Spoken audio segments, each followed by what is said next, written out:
Week 8 of the fantasy football season, and his wide receivers start sit this week. And out to the starts. First start, Josh Downs of the Indianapolis Colts. So the rookie Downs, he's looked good so far with double-digit fantasy points. In the last two games with touchdowns as well. So Downs, he's a speedy wide receiver, starting to learn the routes. And him and Gardner Minshew, where in training camp, they were with the second team mostly. They have a good rapport and good chemistry. So this week here, I know it's a tougher matchup versus New Orleans Saints, but another home game here for this Indianapolis Colts team, and we know their offense is better at home than it's been on the road over the last few seasons. So Gardner Minshew, we know he's a gunslinger, we know he's going to turn the ball over, but we also know he can hit those big plays as well as Minshew. So right now, Josh Downs, once again, after coming off of two solid games, he's a start this week. Next start, Adam Thielen of the Carolina Panthers. Adam Thielen, he's top 10 in fantasy points going into week 7 before his bye week was in week 7. So right now, Adam Thielen, still a solid route runner. He had a lot to prove after last season. The Vikings cut him loose and he didn't do much. And this could be another game here versus a Texan secondary that is beatable, where they could be down early as this Carolina Panther team, like they have many times this season, 0-6 on the season, where they got to play catch up and throw the football a whole lot. So Adam Thielen having a great season, no doubt about it. Trying to cash in with a big contract next season after signing a one-year deal going into this year. And this week here versus a young Houston secondary, I think once again Thielen could have a decent game. The next start, DJ Moore of the Chicago Bears. So DJ Moore, he's been a solid wide receiver. We know he had the monster game a few weeks ago. 8 catches, 230 yards, and 3 touchdowns at the Commanders. But right now, a decent matchup with the Chargers. That one of the worst defenses in the league. The last couple weeks, we've seen wide receivers have big games. CeeDee Lamb had a big game. We know Travis Kelce ain't a wide receiver, but he's a tight end, had 143 yards. And Rashee Rice looked decent as well. So right now, DJ Moore, even with Tyson Bagent at quarterback once again, I think they could exploit this secondary of this Los Angeles Charger team and have a good game. So DJ Moore, each and every week, a solid number 2 wide receiver for Onis. Next starts, mention Rashee Rice of the Kansas City Chiefs. I've been saying it for weeks that Rice will be the wide receiver to emerge for this Chiefs team, and he definitely has now over the last few weeks. And this week, a good matchup at the Denver Broncos. They have one of the worst secondaries in the league, one of the worst defenses. I know they pulled that ball game out in week 7 versus the Green Bay Packers, but this Kansas City Chiefs team beat them a few weeks ago at Arrowhead. I know it wasn't a total blowout, but this week I think Rashee Rice has a good ball game, and he's definitely a wide receiver. I would start this week as a low-end 2 option or flex or a number 3 guy in 3 receiver leagues. Next starts Joshua Palmer of the Los Angeles Chargers. So Palmer, he could do everything. He could run the routes. He could burn you deep in the secondary. And we saw another big game out of him versus the Kansas City Chiefs, where he had a big play for 60 yards in that one. So right now, being the number 2 wide receiver next to Keenan Allen, with Mike Williams obviously out for the season, unfortunately, with his knee torn up over the last few weeks. Right now, good matchup versus the Bears. This is Sunday Night Football. This could be a potential shootout between these two teams. And this Charger team, they're definitely free-falling, where I think they got to get back on track and they got to hit these big plays more often, where I know Herbert the last few weeks, he's missed some throws that he wishes he had back, and they would have been big plays to Palmer and Keenan Allen. So right now, with a good matchup versus the Bears, they have one of the worst secondaries in the league. He's definitely a start for me. The next start, Deontay Johnson of the Pittsburgh Steelers. Deontay Johnson, he came back and he had a decent game at the Rams after missing 4 weeks with his injury. He had 5 catches, 79 yards. So this week, he versus Jacksonville Jaguars secondary, which isn't all that great. And Johnson, we know he's one of the better route runners in the league. We know he's a good possession wide receiver. And Kenny Pickett, over the last season and change, he's definitely targeted Johnson a lot. And now Johnson, he could step in as that number 2 wide receiver, with George Pickens definitely emerging this season here, where Johnson, he'll have one-on-one coverage.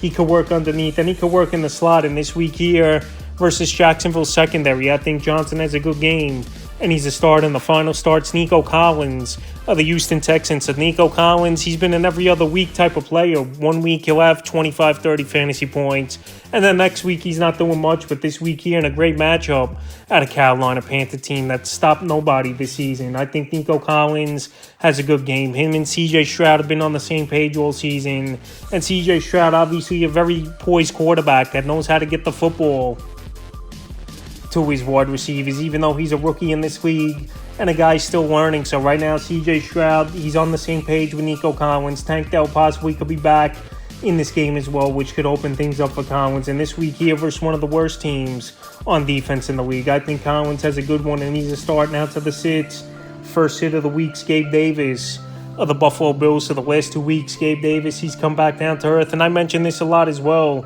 with Gabe Davis. He's pretty much been a boom or bust type of wide receiver this season. If he's not scoring a touchdown, he's pretty much not putting up fantasy points. The only huge game he had was in London a few weeks ago versus the Jacksonville Jaguars in that week for 5 games. So right now, he's not putting up points the last couple weeks.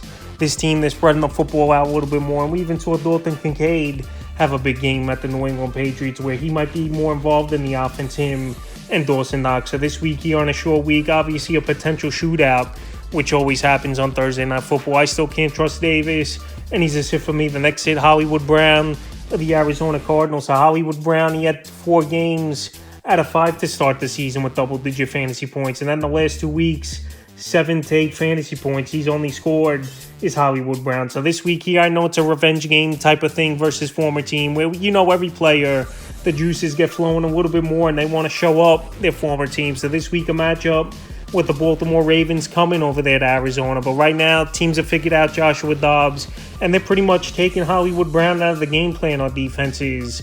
And they're trying to make Michael Wilson and Rondale Moore and Zach Ertz beat him, and that obviously hasn't happened over the last few weeks. So right now, with Brown struggling, game plan is going to be to stop Hollywood Brown for this Raven defense, where James Conner is still out.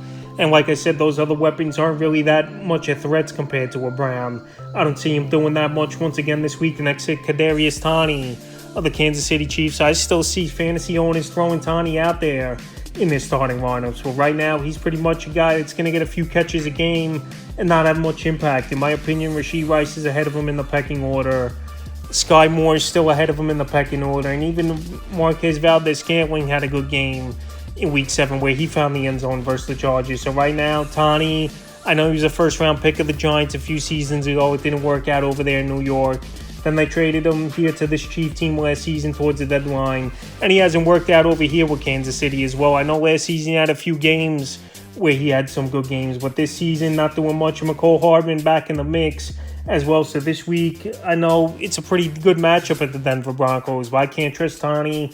And he's a sit for me. The next hit, DeAndre Hopkins of the Tennessee Titans. So we don't know if Tannehill's going to play or not, or it's going to be Willis, or it's going to be Levis, who I think Levis should get the opportunity here. But either way, DeAndre Hopkins, he's had a down season over here in Tennessee. He wanted to go to a team where they had a good quarterback and playoff chances. But to be honest, he went where the team offered him the most money, and who could blame him? But this week here versus a pretty stout Atlanta secondary, it's going to be a tough matchup. And like I said, who knows who's that quarterback for this Tennessee Titan team, but I won't trust them in either of these guys anyway. Like I said, Hopkins has had one big game all season, and this week here versus a tough defense, I don't want any part of it, no matter who the quarterback is. The next sit is T. Higgins of the Cincinnati Bengals. So T. Higgins, I know he's been banged up with the rib injury, but his numbers have been horrible this season. T. Higgins hasn't done much, and it's pretty much been the Jamar Chase show over the last few weeks since he's been really getting it going once again, with Burrow almost as healthy as he could be. So now coming off the bye week, tough matchup